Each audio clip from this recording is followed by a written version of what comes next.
Welcome to MyFinJourney, the podcast where we decode the mindset, the strategy, and the personal finance tools behind real financial freedom. Today's guest is Chani Katzman, a former educator who now helps people design a relationship with money that feels safe, strategic, and sustainable. She works with creatives and big thinkers, people who often feel behind, overwhelmed, or stuck when it comes to managing their money, even if they're successful in every part of their life. Her mission is to turn financial confusion into confidence and to help people build wealth that actually supports the lifestyle that they want. If you've ever felt like you're smart but not sure where you sit financially, this episode is for you. Let's dive in. Chani, welcome to the show. Thanks, Mustafa. Appreciate it. Chani, I wanted to start by helping us understand what exactly you do. When you say you design a system or a safe relationship with money, what does that mean? Yeah, that's a great question. I think a lot of times what we do when we deal with money is we just, especially in our personal finances, we spend by default and save by decision. And a lot of times if you need to make a decision like, should I save, should I not? The answer is usually going to be, the answer can more times than not could be no. And also the way you're spending is you can kind of lose control of that pretty easily. So I like to help our clients.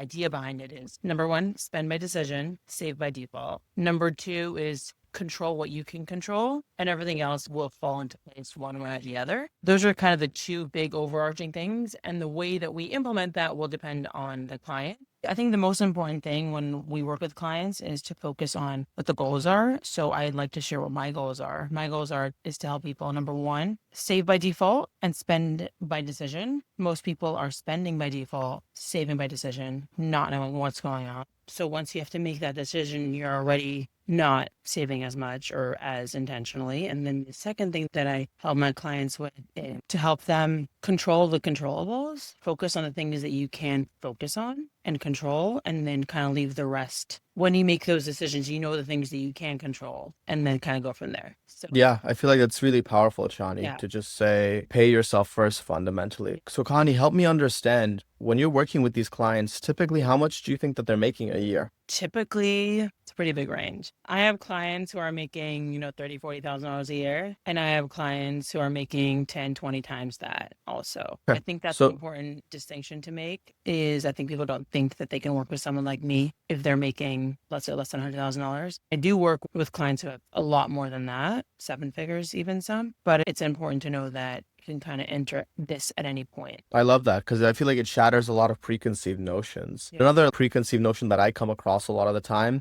is that, oh, just because you're making 200K plus, you should already know how to manage your money. I really want you to help me understand, why is it that people who are high performing, people who are very good in their professions, might not be very good when it comes to managing their personal finances? That's a great question. I think also people who are making, let's say, for example, $200,000-$300,000 a year, their overhead, their spending is going to be pretty close to that. And so sometimes what I'll even see that with clients who are making less money but are being really careful with what they're spending. I think when someone's making that much money, they think that they can spend more flippantly, which isn't necessarily the case because that can catch up to you really quickly. I also feel like there's a lot of shame around what people are doing with their money personally. And it takes courage to start these conversations, find the right people to speak to get the right support, because we really don't know. And, somebody can know how to build a certain income and then not really know what to do beyond that. And so that's kind of where we come in. Yeah, I think that's your question. That's really powerful, Connie. Thank you for that, because it really hits the nail on the head. And I want to understand, from your perspective as an educator and now in the financial services space, what did teaching reveal to you about how adults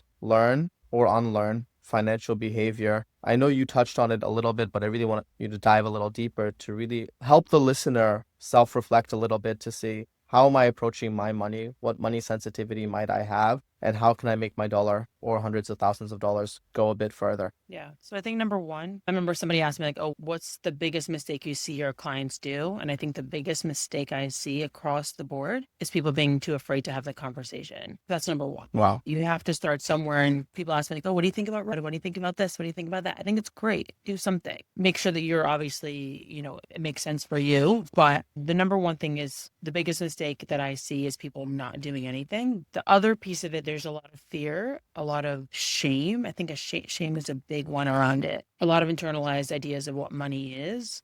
And we have to actively relearn what that is mentally and in our bodies, what that is. And it's just like, hey, like there are things you can do. So keeping the same frame of mind to say, just do something. Like, we understand that there's fear, we understand that there's shame, we understand that maybe there's money sensitivity, and we need to kind of relearn what money is. We understand all of that, which is maybe like step 2, right? Because first you have to identify there's a problem, then you have to start tackling the problem and understanding what that is. So with respect to do something and really the idea that you need to take action, how do you feel like that adults or that working professional, how do you feel like they get to that point when there's just so much noise in life? How do they get there? Like, how do they realize that this is a problem or that this is something that they need to be a bit more proactive about? It's interesting. You're like, what's the rock bottom? Yeah. That's a great question. I think a new job is a big one. Graduating from school, a divorce. Those are all like classically like opportunities for building relationships with someone like me. And I feel like at any point, just to my point earlier, like just start somewhere. You know, you're thinking about this. People think about it for years and years and years. And I actually spoke with somebody recently.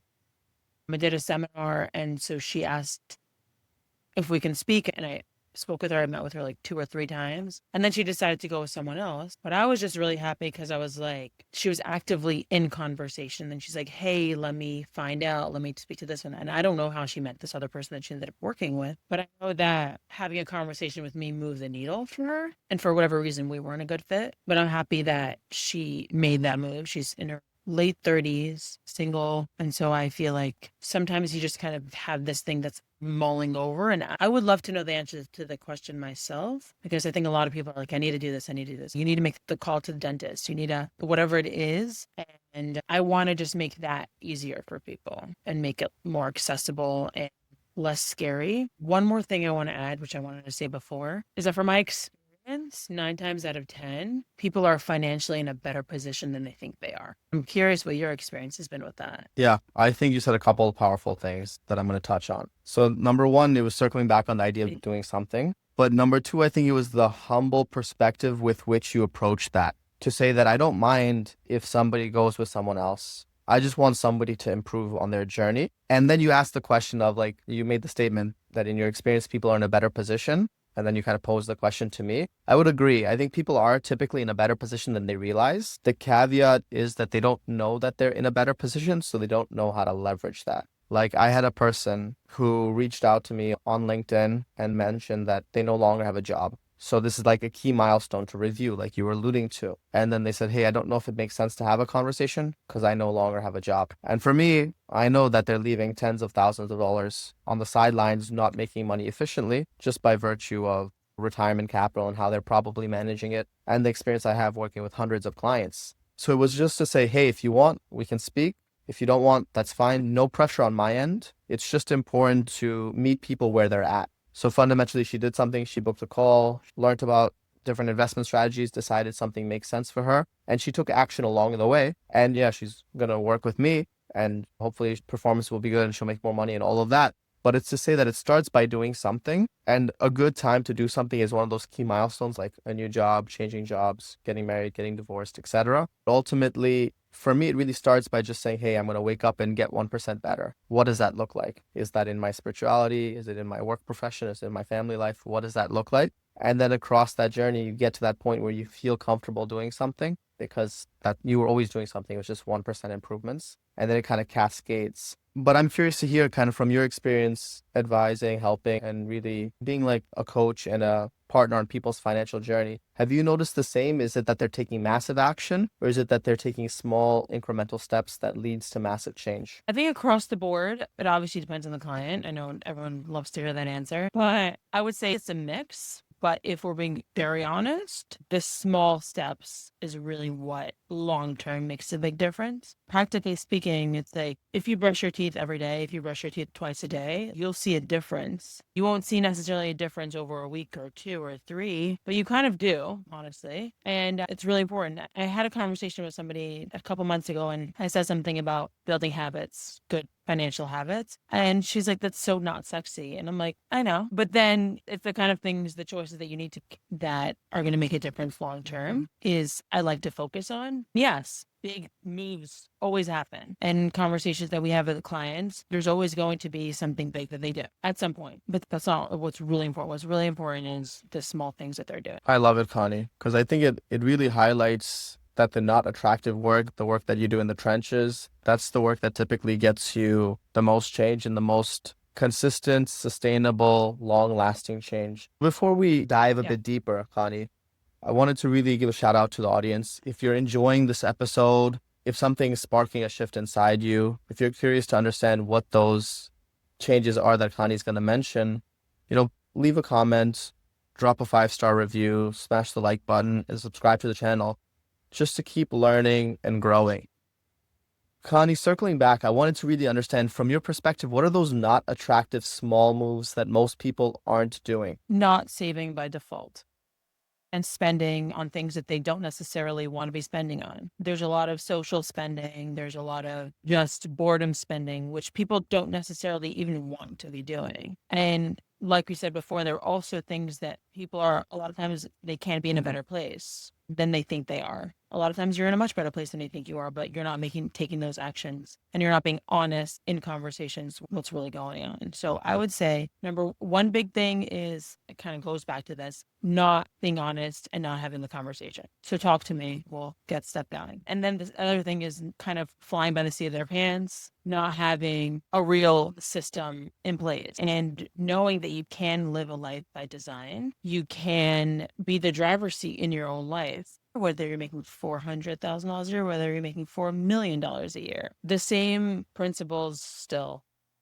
are across the board, and you can always implement certain things that are just going to happen. There's no magic pill, otherwise we'd all take it. It's the small choices and the commitment to yourself and your growth and your life. I love it, Connie, because I think it's something that no one wants to be told. No one wants to be told to budget. No one wants to be told to build a system, etc., to, review their financial transactions every month, etc.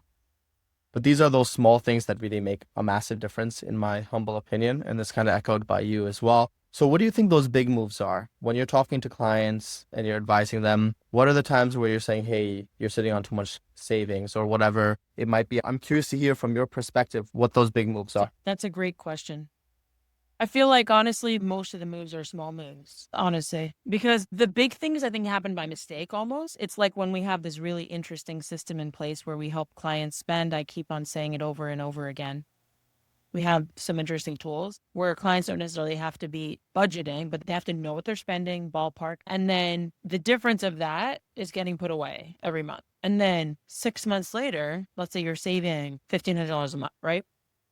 Or let's say you're saving, I'll just keep it to that number, $1,500 a month. So by the end of the year, that's a nice amount. And that can be, quote unquote, a big move where you want to invest that chunk of money. But it's only a big move because of the small moves you did to get there. And the same thing is like small moves. Another big piece of what we talk about is protection. Because when I mentioned this before, but I didn't clarify what that is. When we talk about designing a life and taking control of what you can control, there are two things that you can basically control: protection and cash flow. So any of those things can feel like a heavy lift, can be big. In the grand scheme of things, that is a really important piece of a bigger picture, making sure you're protected, making sure you have the right insurance, liability insurance, life insurance, disability insurance, which is another word for income protection. So if something happens and you can't work, you can still have an income. I think it depends on case by case. I think it's very helpful, Connie, because it helps people really understand where their blind spot might be. But I'm curious, from your perspective, when you're talking to these clients, typically they're avoiding having money conversations because of shame, fear, or because it's overwhelming, kind of the things you alluded to early on. So when you're having that conversation with that client, and they're not a client yet, they're a prospective client, they're thinking about their money, if that makes sense, what is the first mindset shift that they need to have from your perspective? That's a great question. That you can do it. I think people like, it's not that deep. It can be fun. Maybe I should put fun on the top. Like, it can be fun. It should be fun. So it's really to tackle that fear, that shame, that overwhelming nature, to say, hey, this is how you feel. And let's own that, because it can be fun and I can make it fun. And here's how. So now, what does that cycle look like for you from your perspective working with clients? Is it like a 6-month engagement, 3-month engagement, lifetime engagement? How does that journey change for people, and how long does that journey last from your Okay, perspective? so I'm going to say the thing that everyone hates to hear. It depends on the client. Ideally, we would love, long-term relationships with our clients because there are all kinds of things we can do. There's all sorts of life cycles that, we prepare for, work towards. And so for some people, ideally lifetime, but there's also, I'm not the only person that does what I do. So there's always opportunity for the clients to be really clear about who they want to work with and how they want to work. And same thing for myself. And I can be really clear. So can it be a 6-month thing? Sure. That's not ideal for me, but it also depends what we're doing together. What do you think the ideal time frame is for a client to kind of see the change that you're helping them implement? Change. Well, change is relative. I just had a conversation with a friend. I was sharing with her personally about some of the things that are big changes in my life. And she asked me, she's like, what changed? And I'm like, I can't tell you what that one thing was that changed my life for me. I don't know if I can say that necessarily for my clients, but there are moments, I would say by the third meeting, I would like the client to feel like there's movement. And then I would say 3 to 6 months in, depending on what we're doing together, depending on how much they're saving, how much they're making, what else they put in place. I would say pretty immediate. I think it's very insightful because it's people understand what the timeline can look like, what the projected pathway can look like, the different things that they might need to work on that they haven't thought about before. Like most people don't think about life insurance, in my humble opinion. Most people don't think about like how much money are they saving each month and what does that mean in terms of how much they're saving each year and how much they should be investing versus sitting in a savings account, etc. So I know you mentioned change and I know you mentioned it kind of a lot of things depend. And I agree because every client's journey is different. If you don't mind, Chani, kind of sharing your story, help us understand how you went from maybe being an educator to being in the financial services field and how that's helped you help other clients. Yeah, it's interesting because whenever somebody asks me that question, it's really hard for me to like pinpoint like what part of my story is relevant to this conversation. And I feel like in these conversations, especially with clients, I have to be really intentional with the relevant things that I'm saying. So my background, my education is in education. I taught for about 12 years. I'm still very passionate about education. I'm still very passionate about helping families move the needle. Working in a school system was really challenging for me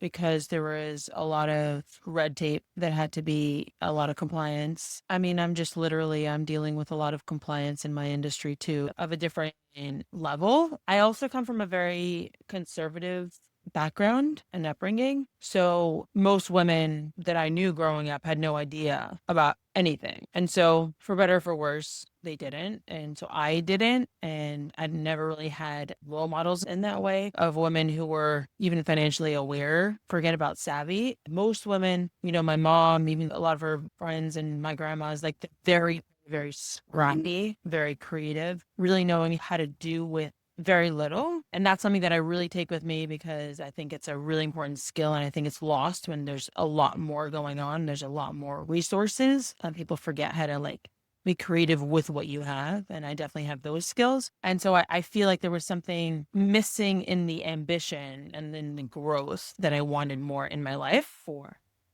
And so I think that's probably the biggest center. I also have a memory when I was, I think, like 17 years old. There was this woman at my cousin's house who was talking about selling life insurance, and she was basically telling my cousin that he should do it. And I was so fascinated by it. I was so like looking back, I'm like, that was so forward of you to think like that. I was a little girl for all intents and purposes. And something that is really interesting to me and something that is still really interesting to me. And somehow, I'm not exactly sure how, I circled back to this industry. And yeah, here we are. That's awesome, Connie. Thanks so much for sharing. So now taking all of that in, right, and just really absorbing it, absorbing your journey, your understanding that, hey, people don't have access to financial literacy. They don't even have awareness that they don't have access to financial literacy, which is really suboptimal. It feels like it's become a really personal journey for you to then be in a position to help others. I'll ask another question for you to like drive traffic to LinkedIn or wherever you want people to connect with you, and then we'll kind of wrap up. So Connie, that was really powerful and it really helped us understand your experience and the fact that people don't have access to financial literacy and they don't even always know that they don't have access to it. So I'm curious to understand your perspective on 401ks. It's something that's actively talked about, that's actively pitched, that, sets people up for financial freedom when they're 65, in theory, when they retire. I'm curious to hear, is that vehicle actually serving us, or is it more of a handicap that people think will help them when they retire, but they're not actually saving enough to actually maximize the whole structure? That's a great question. I think the bigger question is, what else is in place? What other plans are in place for retirement? One of the big things that we do, especially with our clients above 45, where we work with them on retirement planning, the short answer is 401k is a great tool. I think it's amazing that it's been so socially driven, and it's a tool. And I think for a lot of people, if they don't have certain things in place, like an emergency fund or short-term stuff going on, a lot of people have to cash out at some point. And so there's a fear of people not wanting to put money into it. And I think that's also a problem. But the reason why people have to cash out usually is because they don't have other things in place. So it's kind of like a catch-22 where it's like, oh, I don't want to go there, but it's also like, I shouldn't do that just by itself. And obviously, I am not here to give any sort of advice publicly to anyone, but it's a piece of a puzzle, and I think it's great. And I think it needs to be utilized better, and we need to learn how.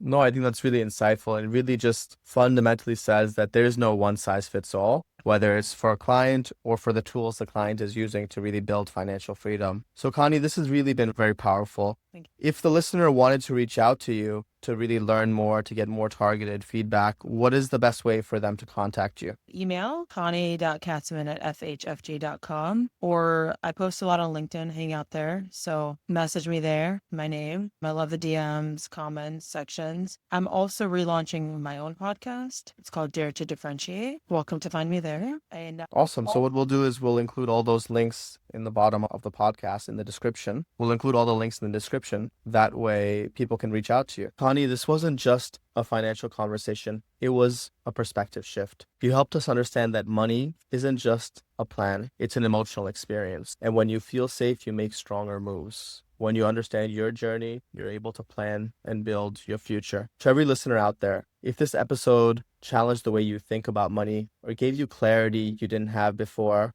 share it with somebody who needs to hear it. Leave us a 5-star review. Comment your favorite takeaway. Until next time, take action, build wisely, and always move forward.